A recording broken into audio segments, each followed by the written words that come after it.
Hey y'all, it's time for Rolling Dice and Taking Names. In this episode, the guys tell us about Dreadful Circus, Dune, a game of conquest and diplomacy, Land vs. Sea, and Night of the Ninja. Plus, the guys have a taste test.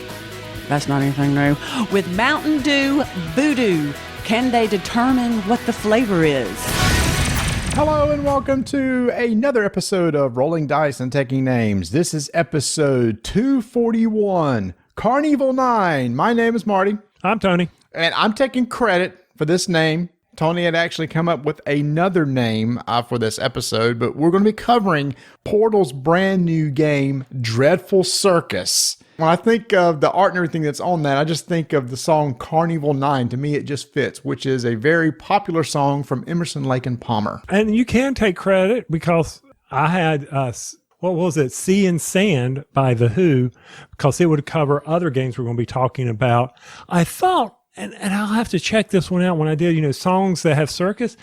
I was going to do, I think Britney Spears has a circus song. And yes, it's called Circus by Britney Spears. There you go. Britney's free! Britney's free! So you've been keeping up with that, huh? Well, it's on the news every night. So yeah, you're going to keep up with it. Yeah. I just know Matt Amodio.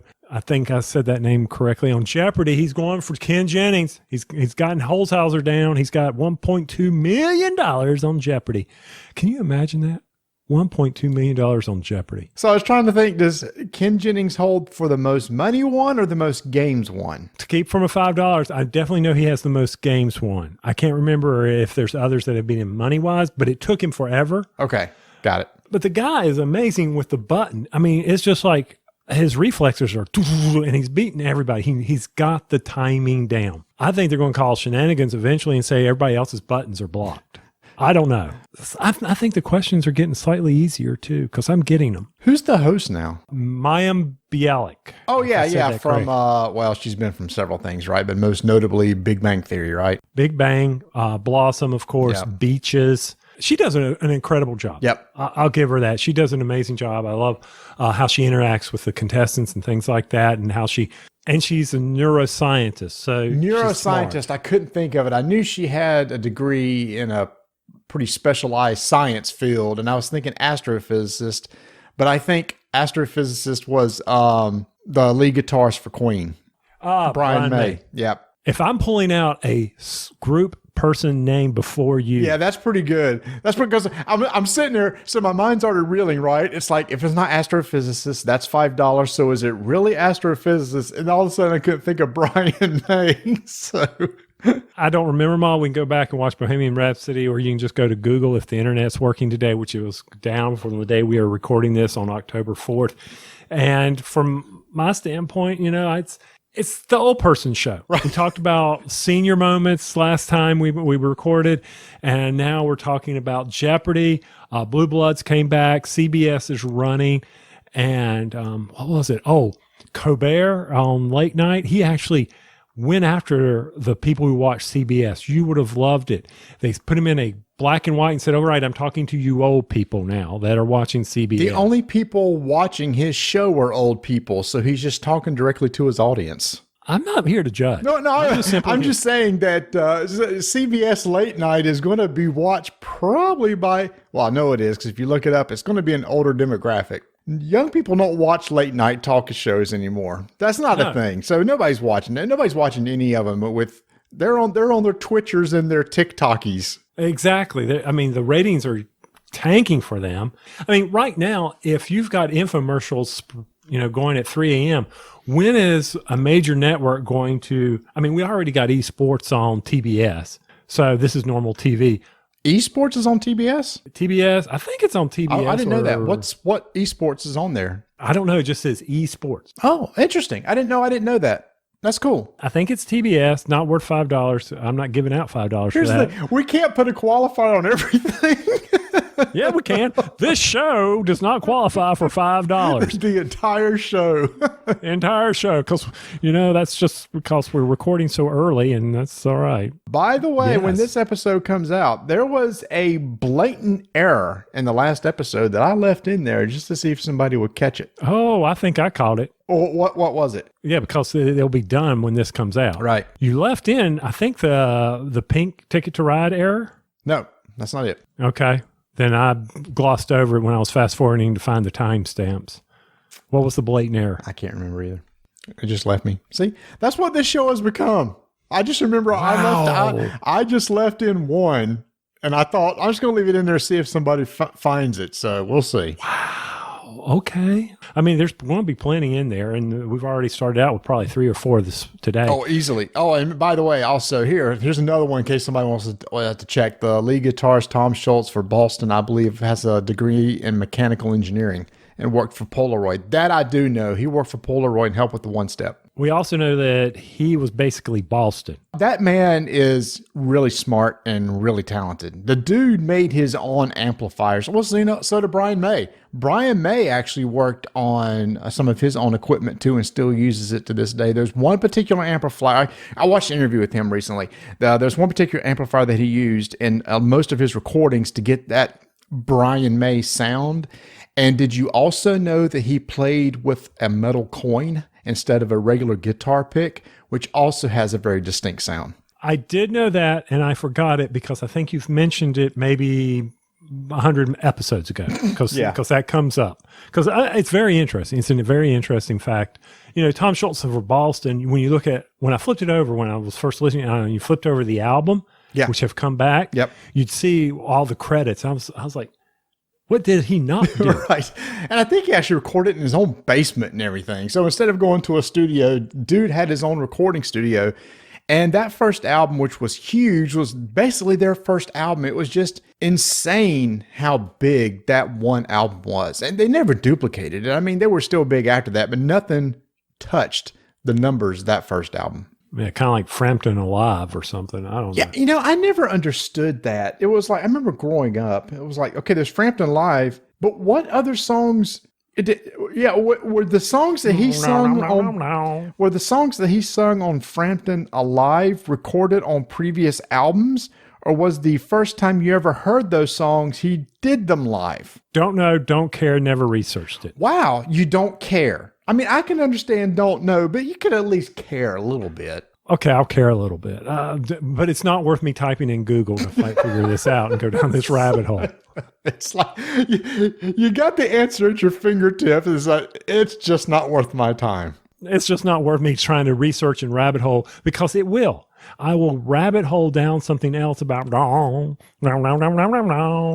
whatever it was. I know everybody's appreciating that, and you won't cut that out because, well, you may be able to cut it out now. So he used a thing called the vocoder where he does the talking. Have you seen what that is? Basically, it's a pipe you stick in your mouth. Mm-hmm. And when okay. I've seen the videos.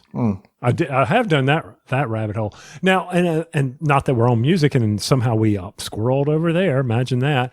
But I mean, up there with Yes and their incredible 3-person band. Early Yes was not 3-person. I thought early Yes was 3-person. No. So, I mean, they had a couple different drummers. Alan White was one. You had Rick Wakeman on keyboards. He joined a little bit later. Anderson was the singer. Or maybe I'm thinking of another. Steve Howe was the guitarist. And one of my favorite bass players of all time is Squire. Billy Squire. No, it's not Billy Squire. Oh, my God. One of my favorite bass players of all time, and I've already forgotten his name. Okay. And I was thinking of the wrong band. I was thinking of not Yes. I was thinking of Rush. Chris Squire. Chris not Billy Squire. Squire. Chris Squire, who I saw live. Chris Squire is an amazing bass player. Yes, Rush, 3-person band. That one you did get right. Can you name the 3 persons? Anderson, Wakeman, Howe. No, that was what we just talked about. Emerson, Lake, and Palmer. No, that's who did the title of this show. No, I cannot name it. All I can know, Tom Sawyer, he's a mean guy. You can't name one person off Rush. Once again, I'll have to Google. I never knew it, therefore I'm not going to retain it. So I know you're the music. You're the music to this show, not me. Geddy Lee, Alex Lifeson, Neil Peart. or Parrott. I'm not sure which one it is. Who passed away last year. Oh. Or earlier this year. Was it early this year or last year? Anyway, that was rough. I remember when he passed away, a lot of people, obviously drummers, were very much influenced by him. How do we get on this? I don't know. I could talk music all day. Music is one of those things I can sit here and just talk about all day long, so I'll hop off of it. But once again, we are a board gaming podcast. We are, and we are excited to be part of a major announcement. Now, if you've been listening to some other of your favorite YouTubers and podcasters, they've been talking about the World Series of Board Game. Wow, this is a long title. The World Series of Board Gaming 2022 Championship Games, which is going to be hosted at Bally's Las Vegas. That's in Nevada. Next year, September 28th through October 2nd. Now, Tony, this is a big deal because what this event is trying to do is determine the best board gamer of all time, where you're going to go in there and compete against a bunch of other gamers in 16 qualifying games. And it's going to be played over multiple rounds to where there's only one champion, and that champion is going to walk away with $25,000 in cash plus a championship bracelet valued at over $3,000. But hey, you know what? If you don't come in first and you come in second, you're going to get $10K. I was like, oh, I wish I had come in second. I came in third. Well, that's all right because you're getting $5K. That's a big purse, man. So if you're a big gamer, this might be something you might want to be checking out. Let me understand this. If I show up at this thing, I've got to play those 16 plus games? Yes. Well, it's not plus, it is 16. 16 games. I'm kind of discounting this. Okay. And the reason why I'm saying that is I didn't see Strike in the list. It was not. It was not. Now, what's happening is we're part of a month-long event where every different podcaster, YouTuber, etc., is announcing one of the games that's going to be played. And we're honored to announce one of actually our favorite Euros of all time from one of our favorite designers. And that is Brass Birmingham, designed by Martin Wallace. I mean, there's short games, long games, and this is a pretty intense Euro right here. Yeah, I mean, it's a Wallace design, so it's fairly straightforward. That's the beauty of a Martin Wallace game, but Birmingham takes a lot out of you. I mean, I could see someone getting a towel down during the round. Oh, towel me down. Caught me, Mickey. Caught me. You know, that kind of stuff. I could just see that happening at this convention, especially with Brass Birmingham on the table. Yeah, and here's the thing. This is what's so cool about it. It's not like this is catering towards, light games or family games or very heavy games. It's the whole gambit. They're looking for the best gamer, ranging from super light, family-friendly games all the way to heavier games. And, Brass Birmingham's going to fall more on that heavier side. How do you get invited to this? Do you know by chance? Because I don't. I know there's my nothing invitation. to invite. You just go and compete. So I have to get on a plane, get to Vegas. When was this again? This is going to be September 28th through October 2nd, Bally's Vegas. We're going to have a link in our show notes. Now, tickets and game registration are not up yet, but you'll just want to keep an eye on that site. There's a newsletter, so go join the newsletter. And as soon as they have everything up, schedules and everything, then you can see it. I mean, right now, there's a clock that's ticking down on their site. There's 358 days until this happens. So you got a little bit of time to prep. But what's going to happen is you're going to know at the end of this month what all the 16 games are, so you can start practicing right now. And in fact, these games have been rolled out over the past couple of weeks from YouTubers and podcasters. The day after this episode releases, make sure to go listen to Geek All Stars and The Secret Cabal, as they're going to reveal the next two games. So I'd be interested. I can't wait to see the full list of this. And what would be even more fun is if we could heckle from the That would be great. Oh, I didn't mention this. So anybody can attend, anybody can compete, but here's the thing. Whoever wins the game in each of the brackets, they go home with the championship ring. Ooh, a ring? A ring. Oh, nice. Like you can put to see people on your front doorstep? No, not like one of those, like a gold ring that you put on your finger, like a Super Bowl ring. Oh, that you make noises on the table. You sit there and irritate people. Yeah, or clink the glass like the glass I got right here. Like that. That's irritating. It is irritating. Yeah, stop that. And in fact, if anybody listening wants to go, well, get a hold of this. We're going to be giving away a complimentary One Ring event ticket. This is going to be a coupon code that you can use that's going to be worth $250 and can be upgraded if you want. Now, once the site goes live and you can see ways to register and everything like that, we'll run this contest and tell you how we'll do it in a future episode. But if you want to find out more information, head over to WSBGVegas.com. Again, that's WSBGVegas.com. And you can get all the information. The game's going to be played. When tickets go available, all the different types of events, and then come back and listen to a future episode of ours. We're going to be giving away a One Ring event ticket to this event. And Tony, to be honest with you, I would actually love to go to Vegas and check this out. Last time I went, it was like 300 degrees there. Well, this would be the time of the year where it's not as hot. I don't think so. It's a desert. No, I agree. I agree, but that's why you're indoors most of the time. That's right. And you can go everywhere indoors there and get your picture taken with funny characters that then chase you and try to take your money from you. Oh, yeah. We could go and we could pay our way by putting you in a squirrel suit. Could we? We could have you out there on the strip, especially after the 2022 championship of Gladiators in Arena is decided. Now, it was missed. Gen Con is finished, and unfortunately we weren't there, and it was kind of a sad day. It was. And to be honest with you, Ravensburger reached out. Are you guys going to go? Do we want to plan an event? And I said, it's just not going to work out this year.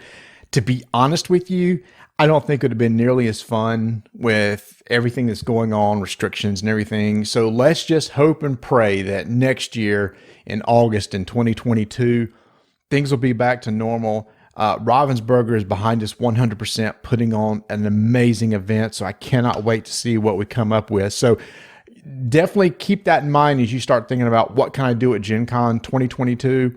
We will start working probably with Ravensburger at the beginning of the year to start making big plans so we can get that put in the Gen Con event schedule as early as possible. Yep, go ahead and I need to call up the warehouse. Go ahead and put in our reservations. Yep. Or who knows? Maybe we look for another venue that can hold even more people. There's a lot of options on the table. Well, I hear that the Colts football stadium is taken, or we could have held it. Yeah, we could have. That would have been amazing to have the football field full of just strike tables. Oh, that's a dream. Oh, my head. Well, I tell you what, I am a little parched. Okay. So I need to drink something. So in typical RDTN fashion, we have a taste test tonight. We finished up with the new Coke and the new Coke Zero taste, and I've gotten used to it. It's all you can buy around here. But as Mountain Dew does not let us down, they come out with various flavors, especially around the holidays. Around the summer, we had the Bashes, and now we've got the Mountain Dew Voodoo, and it's a mystery flavor. Yep, they come out with this every year. This is the 2021 version. I can't remember what last year's flavor was, but supposedly every year that it's a new flavor. I have not tried this either. It took you a while to find one. It's either that popular or just not that well distributed. I don't know. You haven't tried it yet. Are you being truthful? I am being 100% truthful. I think everybody else has tried it but me. I said I'm going to wait and do this online with you so we can experience this together. Interesting design on the can. We got a spider on it. We got a ghoul with the voodoo in his helmet, and he's holding up Mountain Dew 3. Is there a significance there? Yeah, I'm not sure why he's holding up his fingers like that. It's not a helmet, it's a hood. He's got a hoodie. It looks like basically death, right? And inside the mask, you see the words voodoo. No, it's a very nice can. Man, condensation's going all over the place over here. But if it looks like death, would that kind of want you to taste it? Probably not. But, in the spirit of the season, sure. I mean, why not? And it's got 160 calories. It does. So you're going to suck it back. I will not be finishing this, more than likely. All right, I'm ready. Are you ready? All right, let's pop the top here. Ooh, one of these days we're going to get these in sync. What's that smell like to you? Do you even have a sense of what it might be? Kind of a blueberry. Yeah, so blueberry. I immediately get hints of tropical punch. Yeah, me too. The same one. Yeah. All right, you ready? Here we go. Yeah, let's do this.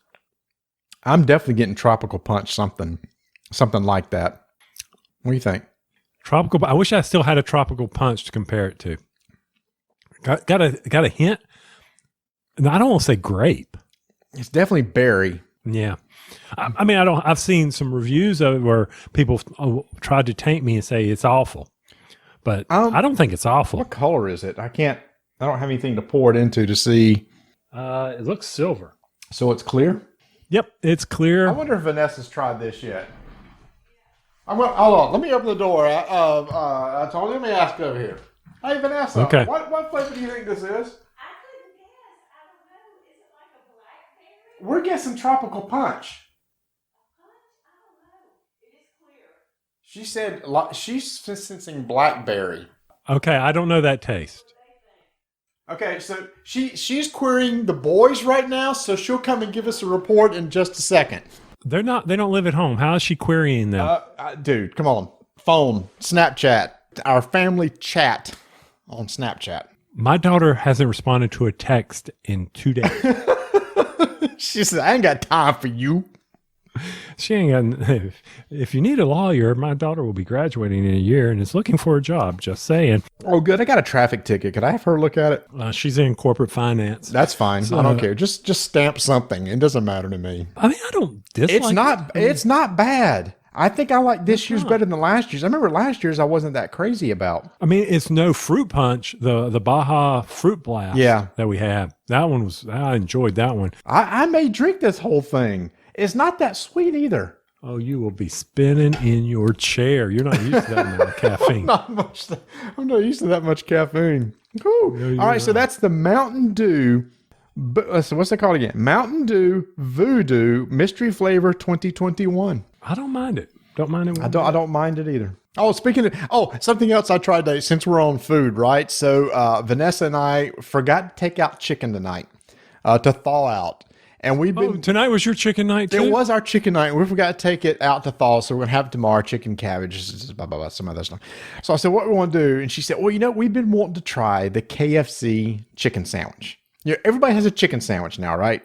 Mm-hmm. Now Popeye started out with it, and then everybody else started coming out with it. And Bojangles and McDonald's is horrible. Don't get that one. It's not good. Taco Bell just introduced the chicken sandwich taco, which I need to try. So we went and tried the KFC chicken sandwich. She got the regular. I got the spicy. The spicy is nothing more than them putting a little bit of sauce on it.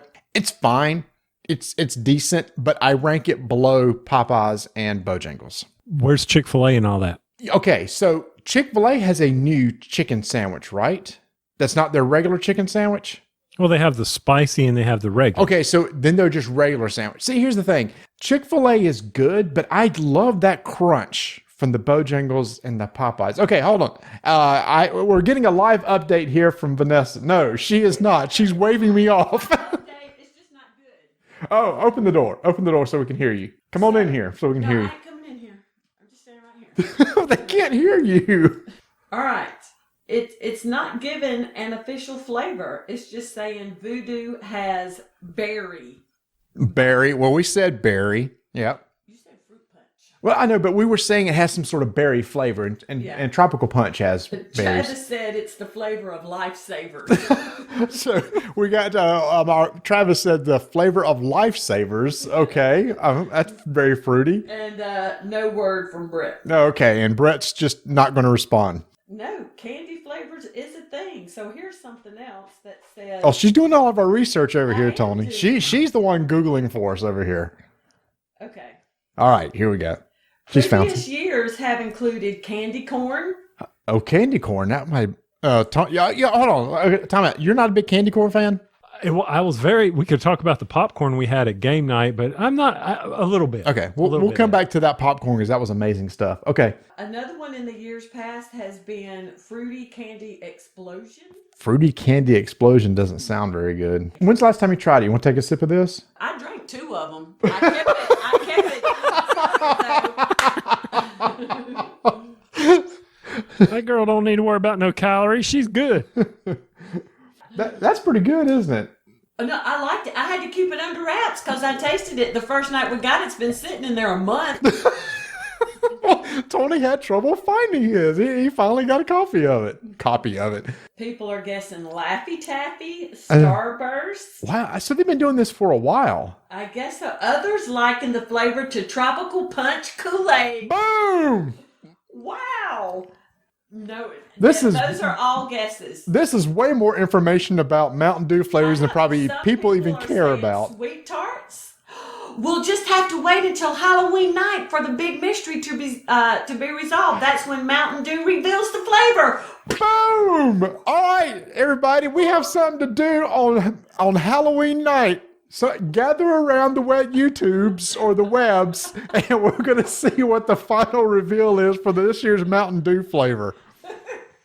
Is it going to be on CBS? This is an old thing. How's this going to be presented? Does it say? Is it going to be a big promotion or? All right, let me keep reading. Oh my gosh, there's more. Let's see. And you were curious how this show was going to be long. So when we started the show, Tony and I were like, this is going to be a short show because we don't have a lot of banter topics to talk about. And here's what we're doing right now. What else can I read? It doesn't say. Now it goes on into Taco Bell. It doesn't say. Okay. I'm sure social media. Yeah, that'll be revealed on the site or something. Yeah. All right. Y'all need to go get some voodoo. Whew. All right. Thank you so much for the update. You're very welcome.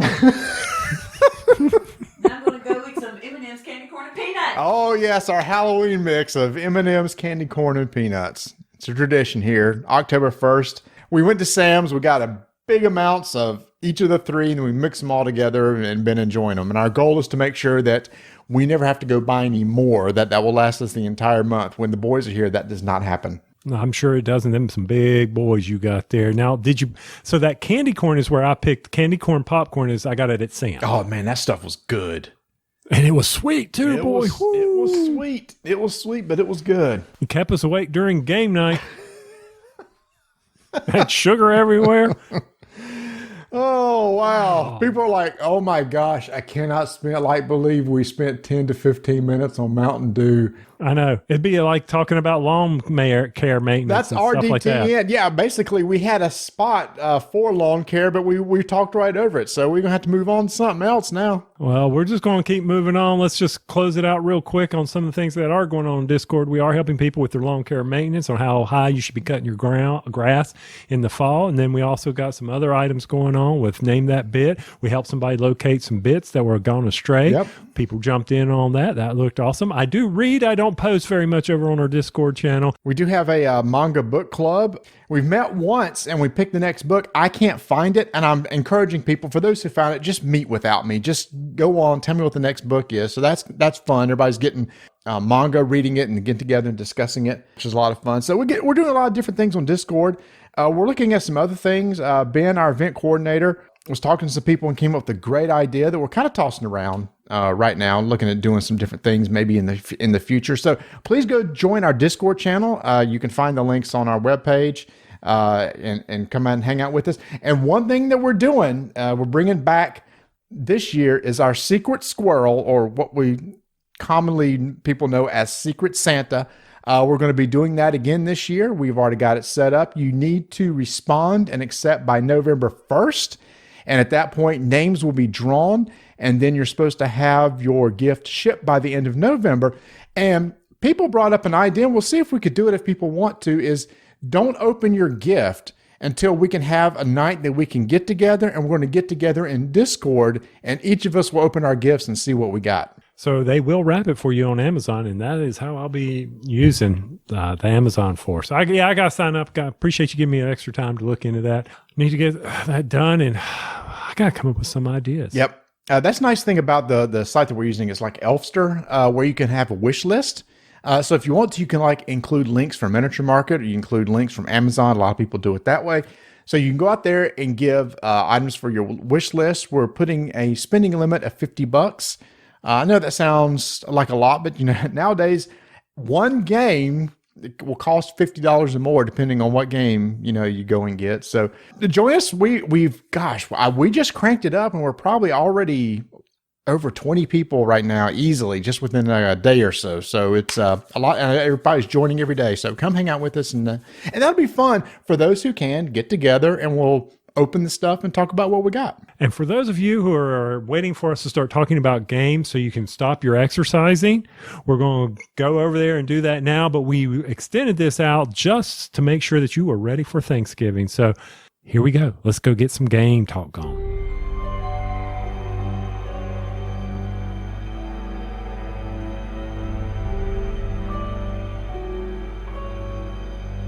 In 2019, Ravensburger came out with Horrified. I remember at Gen Con. Ooh. I'll do the Foley stuff in the background. Go ahead. Oh, is that? I thought you were doing it like that was a good game. I didn't realize you were doing a I'm gonna ghost. do like spooky stuff. I'll do sound effects. Is this kind of like the echoes from the last one we did? It is. Doing So anything time we do Ravensburger, I'll do some Foley stuff for you. Is this part of the commercial or am I restarting? No. We don't get paid enough to restart. This is part of the commercial. This is it. Okay. All right. So this is part of it. All right. So 2019 Horrified, we were playing a game at Gen Con. This was about the various classic monsters. We're talking Frankenstein. We're talking about Dracula. We're talking about the werewolf. Well, in 2021... Sorry. I'm sorry. That's okay. I thought you were just going to do noise. Now you're talking. I'm sorry. All right.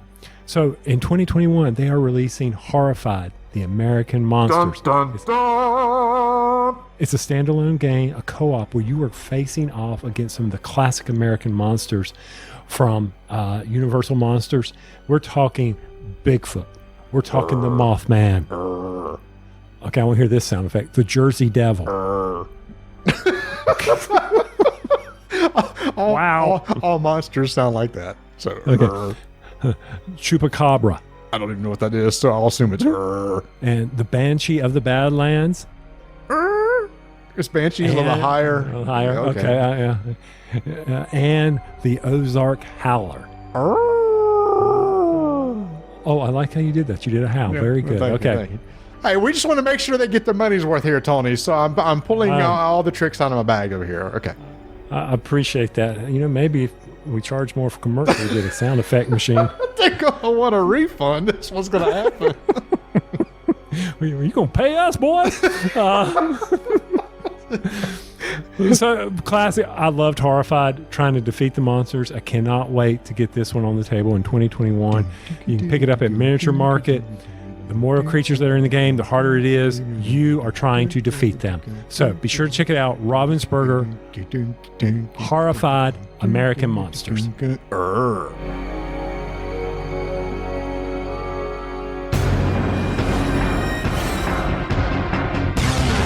5-minute initiative begins in 3, 2, 1. Tony, I know that you're not a huge fan of social deduction games. So every once in a while when somebody reaches out with one that I think you might like, I get it just to see, maybe this will be the one that really draws you in. So Brotherwise Games has a game called Night of the Ninja by designer Justin Gary, who you're a big fan of with his game Ascension, right? Yeah, I think I've played a few games of Ascension. I do enjoy his games. I do enjoy that concept. So when you told me about this, I don't know if it's like a little joyful chuckle you have or a maniacal laugh where you're talking about, I'm going to put a social deduction on there just to see how he reacts. Now, there are some that I do enjoy. I can enjoy a social deduction if there is an element of, I don't know, I don't want to say it, where the cards are telling you to do something other than play a role. We talked about Call of Cthulhu. I enjoyed that one. But in this game, that's one of the neat aspects of this that I enjoyed was the fact that there were various roles or actions that you could do with the role you're playing. Like if I was a spy, I got to do something. But my favorite was the trickster, where everyone was different. That's what set this game apart from the rest of them that I've experienced. So, short version, I enjoyed this game. This is a team-based game that plays from 4 to 11 players. And at the beginning of the game, you're going to deal out cards that show which team or house that you're a part of. And each house is numbered 1 through something. So let's say there's 6 players. So one house, you're going to get a number of a certain house, either 1, 2, or 3. And there's the other one ranked 1, 2, or 3. And the goal is to be alive at the end or be part of the house that is left standing at the end of the game. Everybody's dealt 3 cards. You keep a card, pass, keep another card, discard the rest. So you have 2 cards to play during the game. And each of those cards are roles. And like Tony, like you said, they have different roles. And the roles are resolved the same order every round. So like spy is the first one that's resolved. So anybody who wants to can play a spy during the spy round. The spy cards are numbered from 1 to whatever, how many are in the deck. And the lowest of that particular type of card will resolve first. And maybe spy is, I can see what house you're in. So I could say, hey, maybe you and I are in the same house and I can find out real quick. And then there's other roles within the game and you resolve each one. And when it's time, say, for example, there's an assassin. I have an assassin card. When it's time to resolve the assassin cards, I can play it, which guess what? That's going to kill somebody. Some of them are look at a person's house and then kill them. So it resolves the exact same way every round. The goal is, again, to be a part of the house that's left standing. So even if you've been killed, but the last person standing is part of your house, then you get to reach into a bag and pull out a token and get some points. And the first person to get to 10 points wins the game. Now, as far as the social deduction goes and the debating back and forth, there is that opportunity to try to convince people, hey, he's the house Crane, but your house, whatever the other one was, is saying, hey, no, you need to kill him, not me. And that can happen here, especially as you get more crowds. And if that drags on, that can be an issue for me. And that's what I don't like about social deduction games. Here, I like how the fact is, as you're playing through those various roles, that if you don't play that card at that time, you cannot play it. It's done. It's over. So you've got to use it at the right time. And maybe that's part of a bluffing mechanism that you have to employ. Oh, he's got 2 cards over there. Does he have an assassin? Right. What am I going to do? Say, do I need to hold this card? Because if I assassinate him, there is a card that he can play that suddenly, hey, you assassinated me, then I get to take the honor chip. Yep. Because there are those types of cards that are in that deck as well.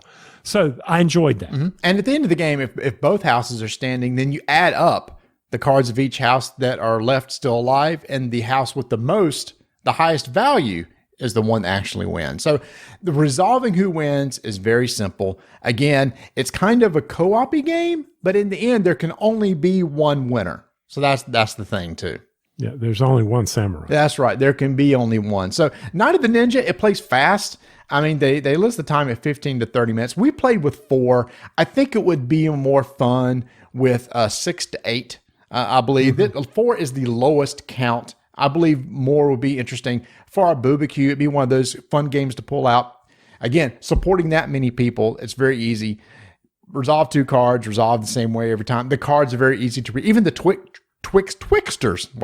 tricksters who have different text on each of their cards, they're easy to read and understand too. So that is Night of the Ninja from Justin Gary, Brotherwise Games. Wow, it wasn't a grumpy Tony for a social deduction game.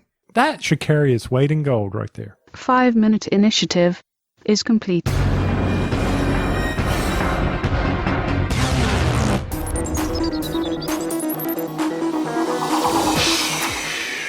All right, unless you've been living under a rock like me. Come on, you knew this. Yeah, I did. I did know that Dune, the movie, was being remade and coming out. So, because you've mentioned it on the show, you've said you were going to go read the book. What page you on? It's still over there. If you look, I don't know if you can see behind me, I have a bookshelf back over here. There's a big, thick Dune book that hasn't been cracked yet. So, yeah.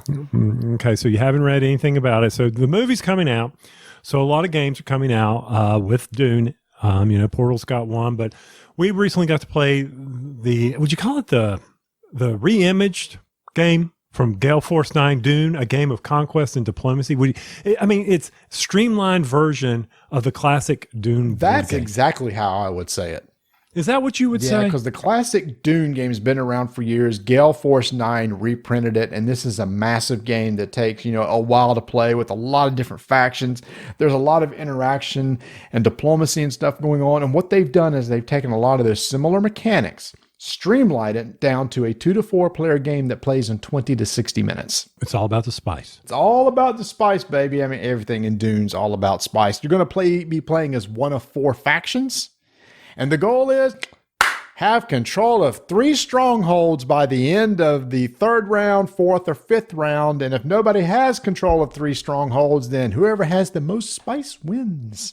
How do you get control? Well, you just move your armies into the stronghold, and as long as you can beat off other people from coming in and taking it away, you still got control. That's how it is. Combat is simple. It's not as simple as rolling dice and comparing numbers. I know that. It's about committing armies, using this big will, committing leaders, and whoever has the larger number is going to win. But, it's not as simple as just adding up your leaders and your committed forces. No. I wish it was that simple. It's all about playing certain battle cards as well. These battle cards come in and they can poison the leader, or better yet, they can protect your leader. Or there may be something else that comes in where you're like, but if you do this, I get this action from it. So battle cards are important, which you get to draw 2 at the beginning of every round. But you also can purchase these marketplace cards as well, which cost you a little spice. 2 spice per card. That's pretty pricey. So is it worth it? Marketplace card? Well, that gives you some benefits. So once all that's said and done, everybody goes through these various phases in the game of recruiting some armies, moving some armies, doing the battles, resolving the final who gets the spice flow, rinse and repeat. It was very streamlined. It was very, very streamlined. I kudos to them for basically you walking through each of the 5 phases. And by the way, for those who are wondering, I've never played the classic Dune game. Have you, Tony?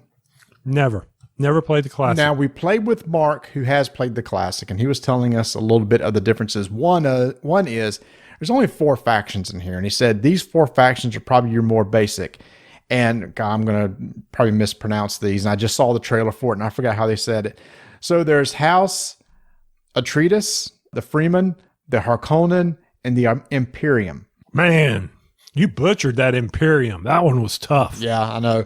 So Mark was saying that, those 4, he said those are probably more straightforward, but he said there's some more tricky houses that are in the full game where you try to guess when the game is going to end. And there's some other things that can go on during the game that can make the game run longer just because of how the factions work. So he said, these are probably your more straightforward ones. And the board is a really nice board of Dune. It has the sectors just like the main board. And at the beginning, the first thing you're going to do is you're going to roll the storm die. There is a piece that indicates where the storm is on Dune, and you're going to move the storm that many number of spaces around the board. And if there's any spice or any forces there, they get wiped away. And then you just move through every single one of the phases after that. So the first couple phases, just trying to get your forces on the board and set up and earn some spice. Did you know the spice actually had a name? No. Well, if you had read the book, you would know this. Okay. But it's called melange. I did not know that. I thought it was always called the spice. So, like I said, you move through all those phases. And one I missed was the spice blow. You draw a card off the top of the deck. That's where a new spice will appear on the board, or maybe a sandworm comes out that you have to deal with. Tony talked about the gaining of the cards. You draw a couple battle cards. You can buy some market cards. Revival, anybody that was knocked out, you get 2 of them back for free. You can pay to get other forces back. Then you put those forces on the board. You can move them around, battle, spice, collection. So that is all the phases. Very straightforward. You move through them really quick. Obviously, the longest phase is going to be the shipment, movement, and battle phase, because that's where most of the action is going to happen. And Tony, how did you like the battle mechanic? Again, this is very much like from Mark was telling us, the full game. We have the battle dial where you secretly dial in how many you're going to commit and commit then a leader to it. I guess it beat rolling dice and taking names. I agree. And then you could also play a battle card. You could play an attack card and a defense card. And if you happen to match up, if it was a poison attack and the defender happened to play a poison defense against it, it would cancel out. One thing I do like is the traitor. At the very beginning of the game, you get to pick one card that's going to be the traitor. And if you happen to go up against the leader that you have the traitor card for, you can reveal it and just automatically win that battle. So the traitor mechanic is cool, and there's one faction that basically gets to have 4 traitor cards. So it's kind of risky when you go up against them because one of the leaders you pull out may be one of the traitors. That left a bad taste in my mouth. Oh, why so? I like that. I did not. Okay, why? To me, that felt overpowered, especially because I had to battle that person twice. And And he drew my lead. And by attrition, by the third round, if I have not brought back my army and my leader and paid enough spice, then he could easily discern what leader I would probably be putting in that dial. Because he could easily say, okay, you've got 4 of your armies there, and I've got 4 armies. I know you're going to try to beat me with this leader, traitor, and the minute I show you that traitor, you lose. You're that's it. You're done.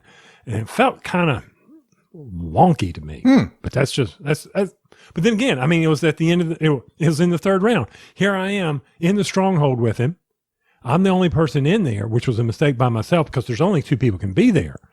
And I should have left the stronghold and left one of you jokers to come in and battle him because my leaders have been depleted because I tried to battle you. And I lost because your little special house could tell me what I couldn't play or could play so that you could easily defend it. Now, I played the Fremen, and my special ability was the ability to, recruit armies cheap, on the real cheap, free. You're the only one that could start out in the center spot in the middle of the board. So travel was easy for you. You can get anywhere quick. Well, starting out anywhere in the board was real easy for y'all. I mean, I can start here. I can start in this spot. I can start. I think the only disadvantage that y'all had was I wasn't going to be affected by the storms. Right. But y'all could. If that dice, that I think it was a 10-sided dice, were to roll like a 7 and that storm moved quickly around the board, that could wipe y'all out where I would be protected.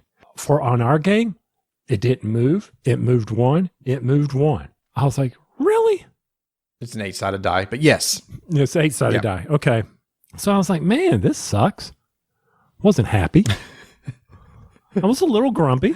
You were. I wasn't grumpy at the game. I was just grumpy as how the results of the game came out. Sure. Sure. Yeah, that makes sense. And this game also has some other options too. We were playing 4 basically head to head.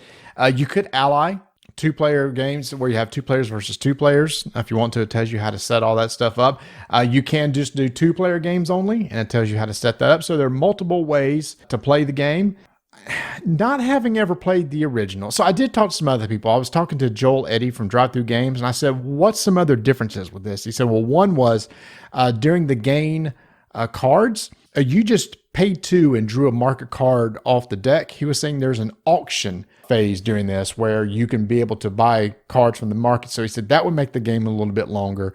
And then the fact that I think he said there may be more rounds in the full game of Dune, and the fact that just having the more different factions, just some of the nature of the beasts of some of those factions would give the game a whole unique feel to it. And maybe they're a little more complicated to play.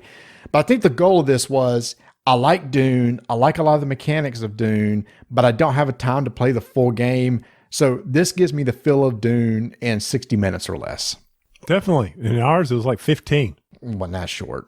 Okay, it wasn't that short. Felt like it. I was the one on the end of a whoopings. It's quick to set up too.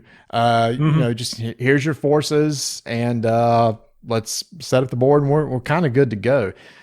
I like games that have these phases where this phase, then this phase, and this phase. I just like a real structured game like that, play over 5 rounds. So it was very easy to learn too. For somebody who never played, we picked it up pretty quick. And I think there's a lot of strategy here that I was missing. And also some of the, hey guys, I got to leave this stronghold. I don't have any way to defeat Marty here. One of y'all better get over here. Exactly. And that's where you start allying together, right? It's like, well, we can't let Tony lose. The thing is that only 2 people could be in a stronghold at once. You need to get out of there. Let me bring my army in. Right. I have more spice than you so that I can recruit more armies where you're desperate need of spice in your region. Why don't you go deal with that? Yep. And then I'll come in there, and then it becomes a battle between people.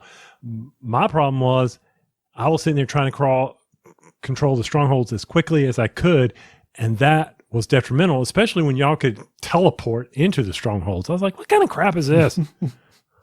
Don't y'all start somewhere else? Don't you start in the rocks? Do you know if you walk across the sand, the tremors are going to cause the worms to come up? Oh, wait, that's a different movie. Tremors. Yeah, but we still had to have worms in this that you have to deal with, which again could pop up during that spice blow phase when you draw a card off the top of the deck. Didn't see a one. Yeah. Didn't see a one. They were buried deep. But that's all right. That's fine. So, yeah. For me, I think in light of the movie that's coming out, a quick, fast play game. If the movie is like, oh, Dune, this is one of those games where quick combat, quick setup, interesting strategies to be had. You've got 4 races that you can play. Don't know if you can bring in the old races from the old game. It's hard telling. I would doubt it. I don't. I doubt I think it. that would totally screw things up. So I think this is. I do too. From what we read, I think this is the only 4. But again, I think that's the goal, right? It was the guy. It's like, here, we just want to give you a fast-paced, streamlined version of the bigger game, and here it is. And there's a lot of Dune games coming out. Portal obviously has one based on the detective kind of mechanics that's coming out. Last year, we played Dune, the deck-building game. So they're getting that license out there to a lot of different companies. And since Gale Force 9 was doing the full version of the Dune, right as the movie drops, it's like, here, let's give you a little quicker, more condensed version of the game in case you want to check it out. So that is Dune, a game of conquest and diplomacy, designed by Bill Eberly, Jack Kittredge, Peter Alotka, Greg Alotka, and Jack Retta from Gale Force 9.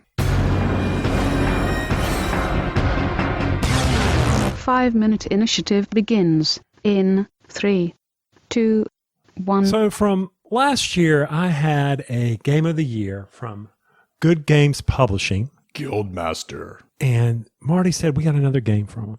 This is Land versus Sea. John Paul Jacques. And this is a tile laying game. This is right up my alley. Love a good tile laying game. Love some strategy in that. And in this game, you are playing either as the land or the sea or the cartographer if you have an odd number of players. And you're trying to get the most points by either having the most land developed or the biggest sea, not the biggest, I'm sorry, the most seas out there on the board. When you play a tile, if you complete a landmass, the land player scores points, even if the sea player completes it. Or if you're the sea player, you will score if you complete a lake, because that's what it's called when it's enclosed by land. It's called a lake.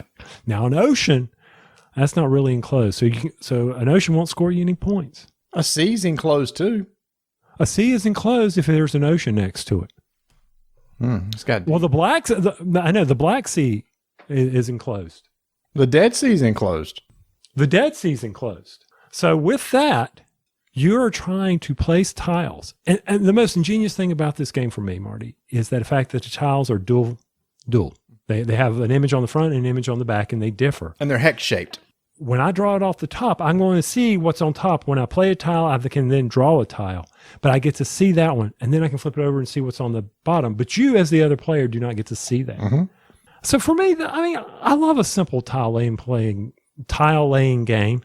And I was really intrigued by this when we were playing. I was like, man, this is complicated. It is, because there's a lot of strategy here. Because there's several ways to score, and we played max types of scoring. The basic one is you enclose a land, you enclose a sea, you score points. What's interesting, though, is that some of the tiles have little X's or crosses on them. And whoever encloses that sea or encloses that land, even though it may score for the other person, you'll get points for those little X's that are on the tiles. So let's say, for example, you're the C player. I enclose a C, and it consists of 4 tiles, and you get 4 points. But a couple of those tiles have those X's. I'll get the points for the X's. If you had enclosed it, you would have got it. So I like that. Sometimes you may actually want to close off something, even though somebody else may get the points, you still get something in its stead. But then when you throw in things like the coral reefs, where when you can align, when 2 coral reefs are adjacent to each other, you can score points. Mountain ranges, if you get 2 mountain ranges on the same sides of each other, you can score points when you build those up. Then there's something with caravans, which is in scoring games where you count the number of caravans consisting of camels and ships, and whoever has the most in a particular trade route will get points. To me, that was the one I was least interested in. I like the other versions more so than that, because this is not a solitary game like the game that we play, Cascadia. In Cascadia, you're building your own little area. Here, both of you are adding tiles to a huge map. And sometimes on your turn, when you place a tile, maybe it's to make it more difficult for somebody else to complete their section and not necessarily help you. But also some of the tiles have special abilities. One, when you play it, has an icon that may say you get to play again, or there's another one that lets you steal a tile from the other player. And for me, I think that was very interesting strategy. of playing this, I found myself looking also not only to complete my Cs, because I was the C player, but also to see how I could extend your lands. I was playing both sides. I was like, okay, which is unusual. And as far as, when I think this and compare it to the granddaddy of them all, Carcassonne, I think of it of how you were completing the farms, the fields in that game. And so if you're a fan of that action of the Carcassonne, then this game is right up your alley. I really enjoyed this. I found it to be very strategic. I thought there was a lot of thought process going on here. It wasn't as simple as just throw a tile down. And I really like the fact how you were sitting there and you were saying there, oh, please be the right tile when you flipped it over. I like that anticipation. That was pretty cool for me. So for me, I enjoyed Land versus Sea. So let me ask you this. So we've covered 3 different tile games over the past 3 episodes, starting with Luna Capital and Cascadia, and now Land versus Sea. How would you rank those? If I was to say, Tony, I want to play one of these 3, which would you prefer to play? So if it's only 2 player, because there's a little difference here, I'm going to go Land versus Sea. Yep. And then I'm going to go Luna Capital, and then I'm going to go with Cascadia. Why? Just out of curiosity, because I am the same way. I would go in that exact same order. I'll just tell you my reason real quick, is because my issue with Cascadia was it was solitaire. Literally, you were doing your own thing. I was doing my own thing. There wasn't a lot of interacting with each other, except maybe drafting something somebody else needed. Here, it is 100% interaction, and you're trying to mess with the other player. Absolutely. And I think they would all be on equal. If Cascadia had more players for me, we only played with 2, and I've only played with 2 with Donna. I think it becomes a more intense game, more turnover, not as much a solo game because of how people would be interacting with it. So I think that's one of the things about Cascadia. I really do think it needs to be a 3 or a 4 player game. And then it will jump right up there. But Land versus Sea, loved the artwork, thought it was amazing. I loved how all the tiles came together and how that configuration was. Really solid game. So once again, Good Games Publishing. Well done. 5-minute initiative is complete.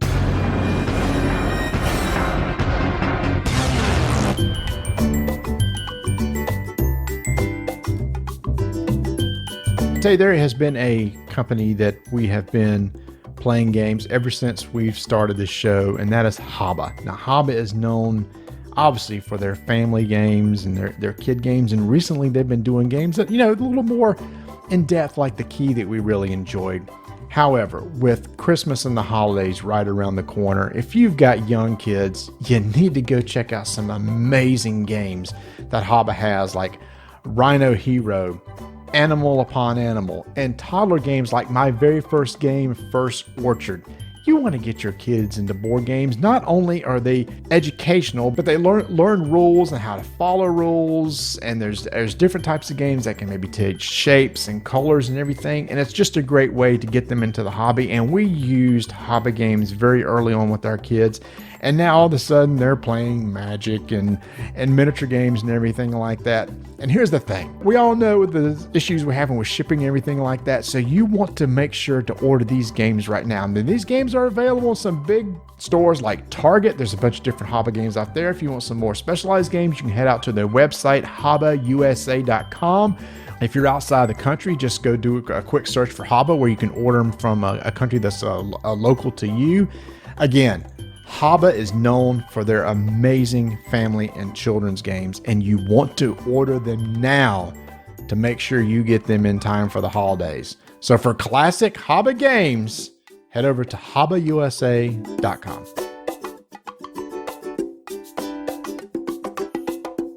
Why don't we give our thoughts on this latest game coming out at Essen from Portal Games, Dreadful Circus.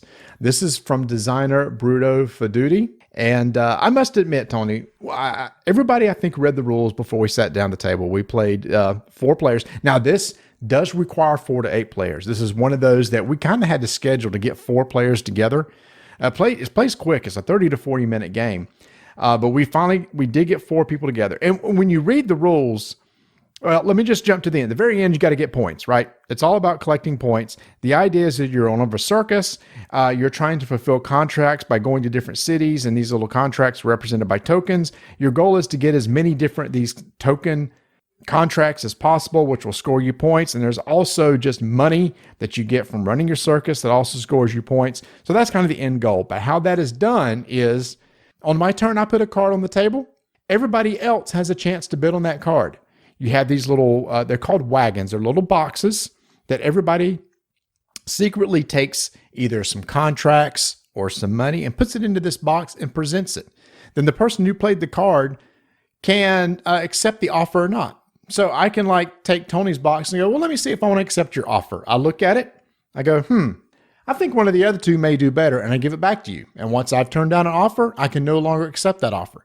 Then I look at another box, and eventually I will say, this is the offer that I want. I'll take the contents of that box, put it behind my little player screen. Everybody has a little player screen to hide all the stuff that they have, and the other person gets the card. And the card will do one of two things. It'll go into play, which will be used as an engine for like, hey, this card represents this type of contract, or there's these little collection icons, another way to score points that you can get onto the table, or it's like a one-time action thing. It's like, I'm going to resolve this immediately, take an action, and then I'm done. So Tony, when I read, place a card, do a bid, and then play until until everybody only has 3 cards left in their hand, and then tally up points, I thought, this ain't going to be that good. And I was wrong. Because if you just read it like that and said, okay, there's no interaction here, and it was just simply secret bids, no talking or anything like that, yeah, absolutely, this would be a stinker. This would be dreadful. Absolutely dreadful. Oh, God. So Ignacio's probably listening to this, just rolling his eyes. It's like, oh, my gosh, guys, what are y'all doing to me? But loved it. Yeah. Absolutely. First off, there's nothing in the rules that say what you can and cannot offer. It just simply says people place bids in the wagon. Oh, it says there's negotiate. I mean, you can negotiate now. Yeah, but it doesn't say what or how. Sure. There's no limits. Yeah. You can do whatever you want. And let me just say, some of the negotiations that were going on at the table were fun. They were a blast. Yes. Because there was a card. I remember this. A card that says, hey, when you play this card, you get to take contracts from someone else that they put in their wagon and give back to you. I won't use that card on you. I will use that card on you, but I'll definitely make sure you get what you want. And I was like, oh, they spun it. I enjoyed that. We were crazy. Yeah, we were just crazy. This is one of those having a things. blast. This has a lot of group dynamics, and if you got the right group, this could be a lot of fun. And we had the right group. Like Tony said, some of the cards, the red cards, are basically doing things to other people, maybe stealing things or hurting them. So when I play a red card and everybody else is bidding on it, then I want to make sure, look, if I take your offer, you better not affect me with that card. You better not choose me as the one to steal something from. So that sort of stuff is going on. Now, the person doesn't have to honor that, right? They could take the card and still stick you with it, but then you've kind of made an enemy at the table and you'll probably never take their offer again. And Tony, what was interesting too is sometimes you always have to bid. If you have something that you can put in your little wagon, you must do it, even if you don't want the card. So sometimes there may be a card that just makes no sense to you. It just doesn't do you any good. You put as little in there as possible, knowing that when somebody looks inside, they're not going to take it. And, then you won't have to worry about getting that card. So that's part of it too. Another part of it is, as the game progressed, we were sitting there getting the in-game scoring going through our minds, who was going to win, how that was going to impact. You still don't know what's behind certain people's tableaus or their little tents. Because they're hiding contracts and money, so you have no clue what people have. Yep. No idea, but you know what's in front of how they may potentially score with certain matches. So you can sit there and say, okay, if that card that you just played, if he gets it, he's going to be beating you in points. If he gets it, he's going to be beating you in points. So you don't want them to get that card that you just played, so you could lowball. Yep. It's only to my benefit, so here you go. Here's 1 gold or whatever the lowest denominator, 1 silver. Yeah, 1 brass. I think it was brass was worth 1, silver 2, gold 3. Gold 3. So you throw that in there, and now you, the seller, have to figure out, how do I look at these? I don't want to give it to them, but I'm not getting anything. But I don't want to give up these other cards because at the end of the game, I get to pick one to play. So you have to factor that in. Now, Marty, this was just with 4 players, so we only had 1 seller. as this game escalates in the number, because didn't you say this can play a lot of people? Like This can play up to 8, and as soon as you add the 5th player, there are 2 sellers. So 2 people will be presenting cards on the table. You have to bid on at least one of those cards, and I think that's where this game will get really cool. So I can't wait to play with more than 4 people because I want to see how 2 sellers work. Because there may be a situation where everybody bids on one person's card, but maybe not somebody else's card. And if you don't take a bid, that card's just discarded. It's not like you get it back. It's just gone and you get nothing for it. and like it. Yep. Which is a strategy. Maybe I don't want any of you fools to have this card, so I will get rid of it. So taking a rule book, which by the way, don't ever print black on red. It was kind of tough to read. Yeah. Even with my glasses. So anyway, you take that rule book, you go in there, low expectations. How can this be anything? When you put that on the table, you get that right crowd in there. Suddenly this game comes alive. Better than some social deduction games when it comes to the negotiation. Yep. I mean, that was clear of some of the actions of the cards. You realize the potential. I didn't realize the card that I gave to Mark. That I said, you break all ties. That's how he won, because of that one card. Yep. And there was something cool, too, that you got a card at the very beginning of the game that said, for every piece of silver you have at the end of the game, it scores 1 extra point. A piece of silver scores 2 points. So that means for every silver, you're going to score 3. So over the course of the entire game, you wanted silver coins. So somebody would say, Tony, my offer has at least 1 silver coin, which would entice you to take their offer because that's good for you in the end.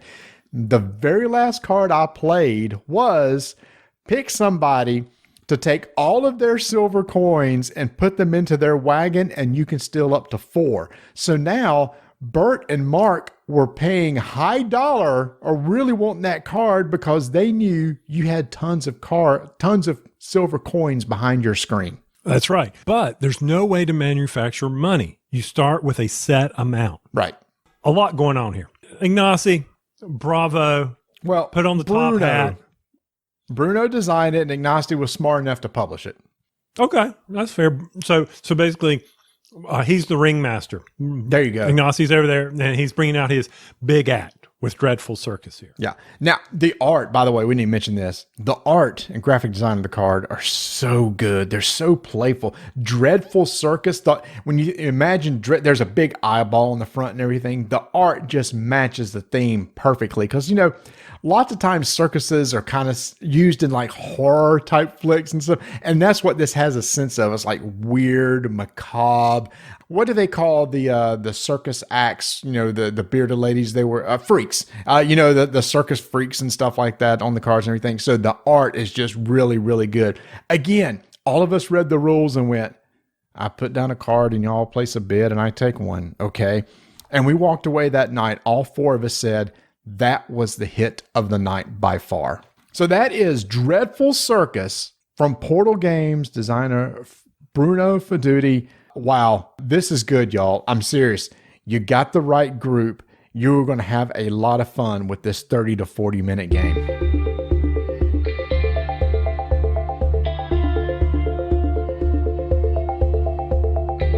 So all these games we've been talking about can be found over at Miniature Market at some unbelievable prices. Games we talked about in previous episodes, you can still find over at Miniature Market. Games from way back when we talked about them, they might be out of stock, so you won't find them over at miniaturemarket.com. So make sure you get over there as soon as possible. If you catch us in an error, spend that $5 gift card that we're going to be sending you so that you'll be able to save a little money on that. Get up to about $99 and you will be able to get free shipping. If you're patient, have your friends put stuff in your order. If you're impatient, like Marty was, go ahead and place your order and pay the very low cost shipping. I told you, Market. I said, anybody need anything? Chirp, chirp, chirp, chirp, chirp. I didn't want, what I was wanting was selling out quickly. I had to place an order, so that's not my fault. I only 6 hours later. I mean, you posted it in the morning. I got on and you're like, oh no, sorry, it's too late. I'll admit the other slackers didn't get on until a weekend later. So I'm going to have to get over there. And one of my favorite games from 2021, Sub-Astral, I need to get that one ordered, as well as I ordered up Dice Throne recently. Yeah, $6 shipping. That's an easy one for me to take care of, especially at those discount prices that they have over there. So be sure to check it at miniaturemarket.com. Marty, we've been married a long time, right? Yes, ma'am. 20. Oh, boy. No, you're supposed to say, it seems like yesterday. Oh, no, it just seems like we're still newlyweds. Well, I say that just to say, in our married life and with our kids, I'm always wanting to make memories. But I don't know if I've ever told you this, that growing up, my mom used to always say, well, no, let me take that back. Once I was married, and the things that I do with the boys every year, and to make sure I do the same thing every year, my mom would always tell me, you're making memories. And one memory that the whole family has, all 5 of us, was the first year we went to Gen Con. Which was, I believe, 2010. Yeah. And do you remember, there was one specific event, there was a lot, but there was one specific event that we all just connected with. Is it when we played a live scale size version of Dungeons and Dragons? That is it. I've always heard of Dungeons and Dragons, but I'd never played it. I remember standing in the line. We all got a lanyard with a player card on it. We thought that was so cool. It was a cool thing to do while you're standing in line, too. And we were reading the back of it to find out all about our character. And then we get up there, and it was a large board, had a humongous D20 dice. Or was it a D20? It was a D20, yeah. And we would have to roll this huge dice and move around. But what was the company? Oh, Wizards of the Coast. Why couldn't I remember that? It was a brilliant booth. So they had someone dressed up as a zombie or something coming up after you.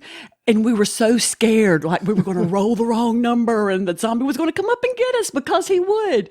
But as it turned out, in Connell fashion, we won. That's right. And all the boys loved it because they were really young at the time. And it was so exciting them to be. And it was on this grid, right? And you had to move. You can only move a certain number of spaces. So we tried to position ourselves so that when we attacked the zombie, we would be able to have full range of attack and do the best we could. It's one of those experiences that we love so much. It's like, oh, I wish we could do this at home. And that year, they were selling an adventure game called Castles of Ravenloft. It was their new D&D adventure board game system, which is basically a dungeon crawler. And it gave that same feeling. We got home. Each of us got to pick a character that we played. We had a dungeon tiles that were set up on the board that were face down. And we'd walk into the dungeon. And as we explored, those tiles would flip up. Monsters would appear. Traps would come up. And the goal was to find maybe a certain item. It was a scenario based or something like that. We have to kill monsters, find the items, and try to earn XP and level up.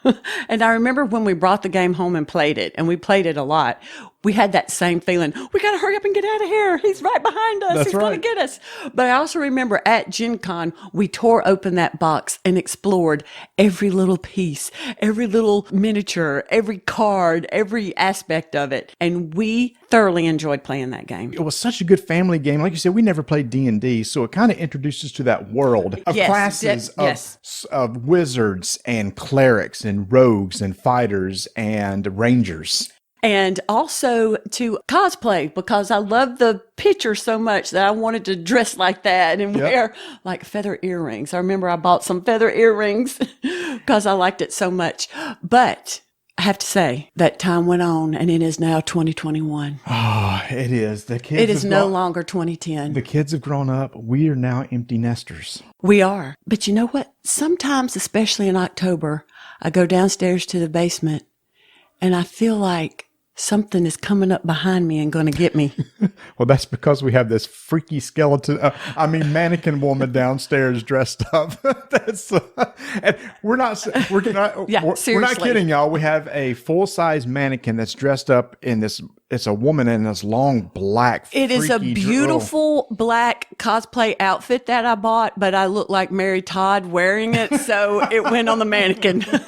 But she looks like Mary Todd. We have her with this real creepy wig. Except she's tall and thin. And this black veil and everything. Yeah, the long wig. But anyway, I say that to say we had a game that we played upstairs in our nice bright kitchen. Would you like to tell everyone about the Ghost of Saltmarsh? Yeah, so now WizKids has the D&D adventure game board system. So they've had this for a few years.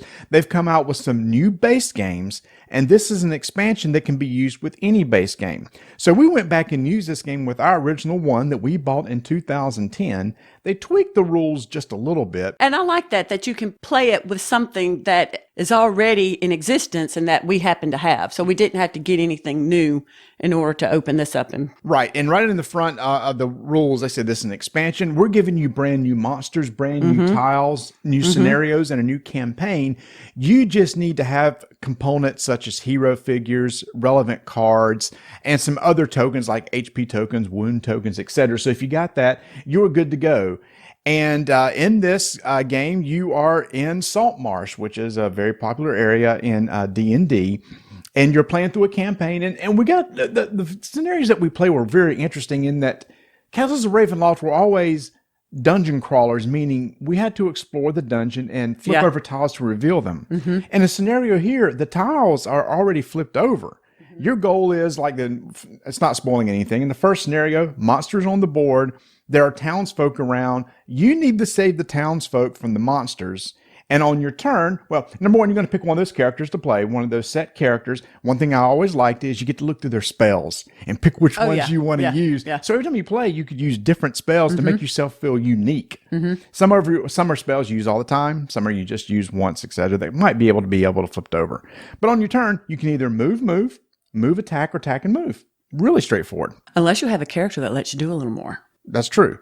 So that was different because I remember when we brought this out, I was stuck on exploring. And it took me a little bit to, it wasn't exploring, it was saving the towns. That's right. So we had to strategically move around. Monsters would pop up on the board that we had to deal with. And they popped up a lot. They did. And on this particular one, so after your turn, all the monsters have to activate, and the monsters have to go through this process. Each individual monster will say on the card exactly what needs to be done. Hey, if you're beside somebody, you're going to attack them. If you're not beside somebody, you're going to move this many spaces, etc. So it explains to you exactly how it works. Attacks work just like in D&D. When you cast a spell, you're going to roll a d20, basically add an attack bonus, but everybody maybe has special spells or special abilities to make each character feel different. So the basic core game of the system really hasn't changed. Now with the expansion, they have added a few things. D&D 5th edition added these things called advantages, disadvantages, which are now part of the game, which didn't happen before.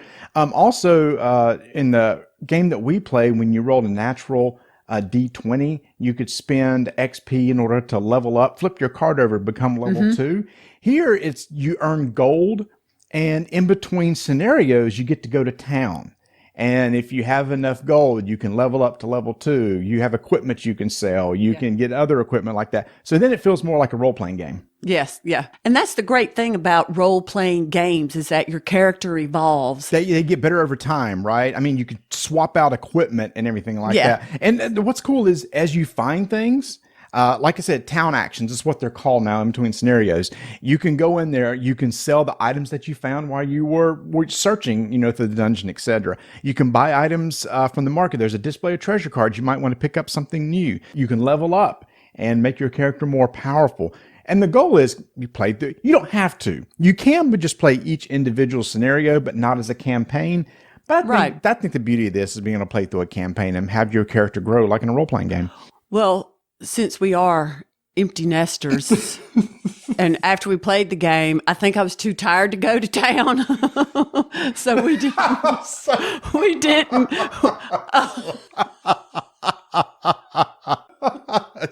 It's nothing. It's just okay.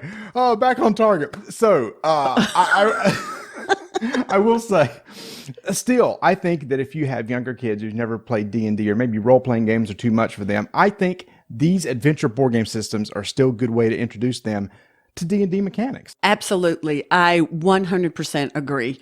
We had such a good time with our boys, and it is such a good memory. It is a great way to pull a game out, introduce them to the D&D, and just a lot of fun to get into the character, to have the kids either do have anyone, not just kids, do either one play or do the whole one scenario or a whole campaign. Either one. It was a lot of fun. And I mentioned kids, I'm sorry, because you just hit that. Yeah. It's true that I have like family members who are very interested Yes. in D&D. And it's like, Yeah. I don't know what that means. Yeah. It's like, well, instead of me throwing you a D&D 5th edition book and trying to teach you this crazy world and Yeah. all this system and stuff, here's a very simple game to introduce you to roles, different abilities that you may have, and just kind of how the dice and mechanics work and everything. Yeah, totally agree. I do have to say one thing, and I don't know. I know I keep saying this a lot, but I say empty nesters in age. I had a hard time knowing what was adjacent. Yeah.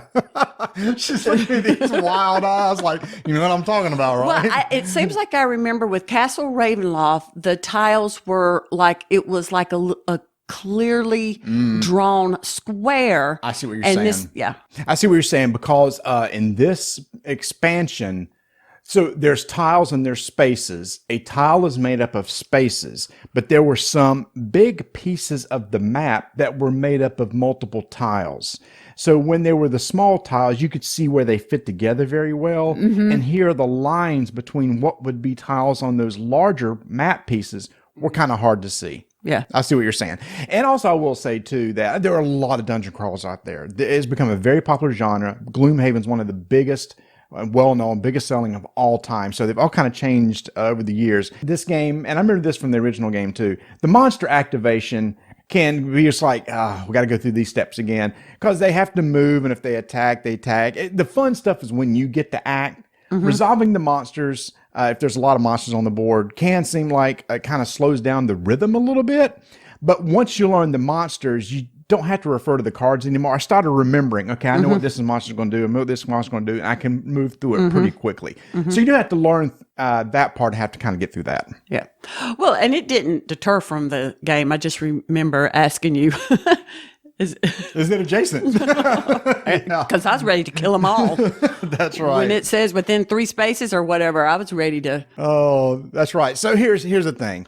If you've never tried out any of these adventure board game systems based in the D&D universe, WizKids does have the base games, and this is an expansion that's come out. So once you buy the base game and you feel like, oh, this is cool, but now I'm wanting to do something else, Ghost of Saltmarsh from WizKids is an expansion that can be played with any base system, so you don't even have to have one of theirs. We proved that it works with the very first one that came out in 2010. Absolutely. And we hope that maybe if you have a chance to pick it up, that maybe you can create some memories of your own, like Vanessa and I did with our kids. You're making memories. Years ago. Making memories.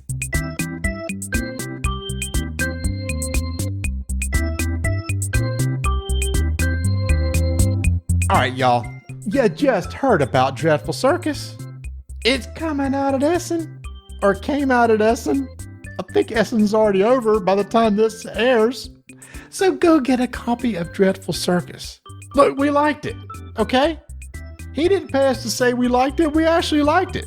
We went in thinking, are we going to like this? And we played it, and we actually liked it.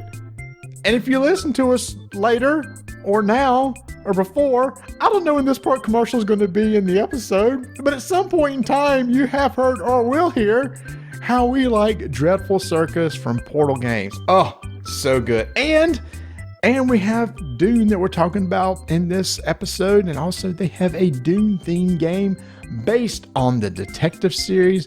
2 great games coming out from Portal. So to find out more, head over to, oh boy, here we go, portalgamesus.com. Did I get it? You got it, and then you'll be redirected to the other website. All right, well, typically here, Tony, we talk about, I don't know, some video games we're playing. Pop culture. Let's just have this our pop culture segment here. We're recording this right before Metroid Dread releases. I've got the whole weekend set aside to play Metroid Dread. So even though by the time this comes out, it will have been out. But in the meantime, October 5th, Tony, annual tradition for me, the annual Halloween event begins in Guild Wars 2.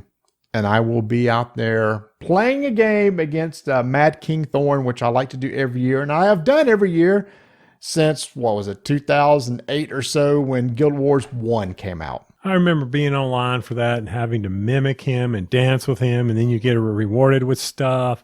Yeah, those were the good old days of video gaming on the computer when my computer could handle it. I still have those rare dies, those rare images, those rare miniatures in Guild Wars. Matter of fact, just the other day, I did a download of all the updates for Guild Wars and Guild Wars 2. And I said, do I really want to start this again? Come in Guild Wars 2 and play. I'll play with you. It'd be fun. We could do the event. By the way, it's different than Guild Wars 1. Remember, he only showed up like every 4 hours. He shows up way more frequently now. And he only showed up on like Halloween. Now, starting at the event on October 5th, he'll be there every time. One thing I want to do is in the first like 10 days, if you take a character from level 0 to 10, a new character, you get a special weapon or something that levels with you. And I'm wanting to make a new Mesmer for the expansion that comes out because there's an elite specialization of the Mesmer that I like, and I don't have a Mesmer character yet, so I'm going to roll a new character. So why don't you jump in with me and roll a new character, and we'll like go from 0 to 10. That would be awesome, except I'm going on vacation, so therefore... Well, when you get back. All right, we'll look into it. So anyway, yeah, Guild Wars 2, it's an annual event for me. And on Halloween Day, at least once, I will go and play Mad King Says, which is what the game is, which is like... do slashing mode, happy, which is like Simon Says, where he'll say, Mad King Says, bow/bow. And if you go through the entire game, he gives you some treats or something like that. Also, for anybody who is wanting to get into or enjoys anime, I have been with this anime club for the past few weeks where you watch a few episodes of a show and then get together and talk about it.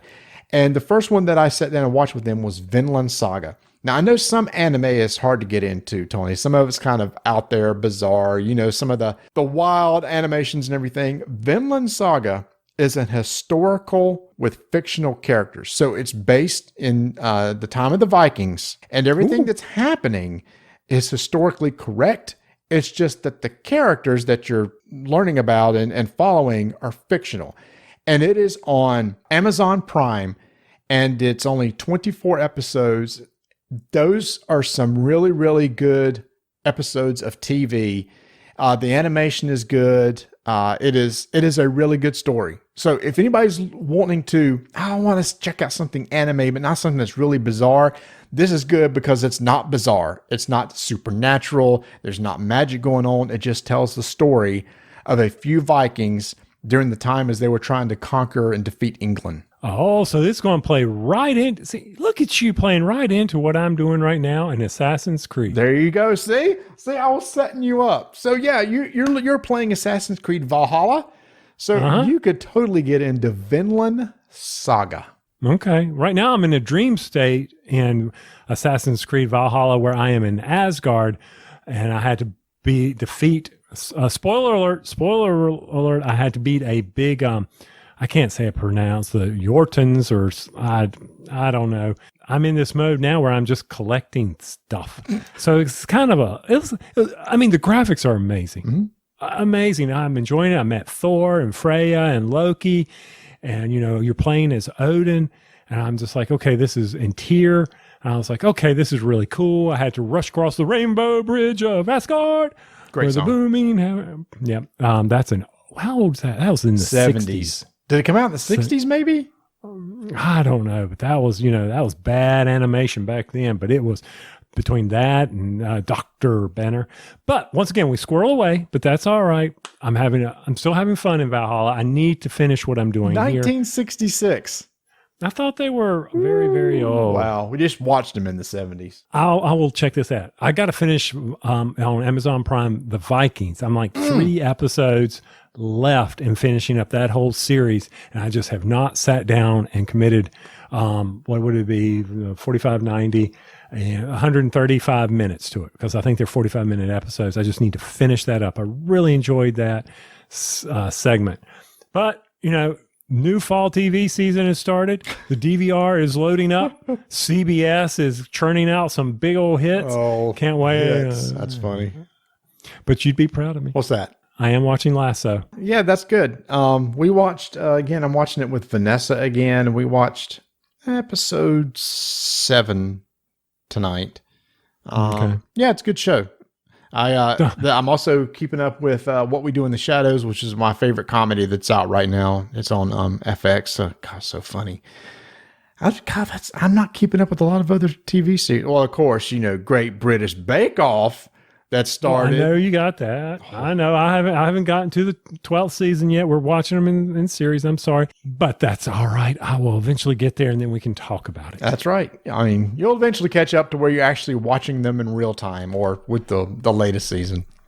What was it? The Emmys that were just held, and I told Donna that Ted Lasso won a bunch of Emmys, and she goes, "Wait, are we watching what the cool kids are watching?" You are. What does she think of it? She loves it. Yeah. I mean, the language is a little rough. But Language is a little rough, and that's why it's really tough around here, because when there's a lot of F-bombs being dropped, it's just kind of breaks the mood. So I wish there was a way to filter some of that out, because it's such a good-hearted show with characters that are really interesting. But yeah, Roy is very colorful in his language. And since they're speaking so funny, speaking in the British accent, which is hard on these poor Southern ears, I've got the closed captions on. Because there's no sense in me. What'd they say? Yeah. I said, back it. I said, here's the closed caption. Oh, okay. He did say all that. So I'm just so proud that we're actually watching with the cool kids. Or You watching. are. It's not just Blue Bloods and stuff like that. Look, I'm so proud of you. I know. But you'd be real proud if I kept rolling dice. And taking names. Hey, seriously, come join our Discord channel. We have so much stuff going on over there right now. We got the links in there for the Secret Santa. Come do our Secret Santa stuff with us. Plus, we got some more events that's going to be coming up, which we think that you may really like. Again, you can find out the link over on our webpage, rolldicetakenames.com. To announce one of actually our favorite Euros of all time from one of our favorite designers, and that is Brass Birmingham, designed by Martin Wallace.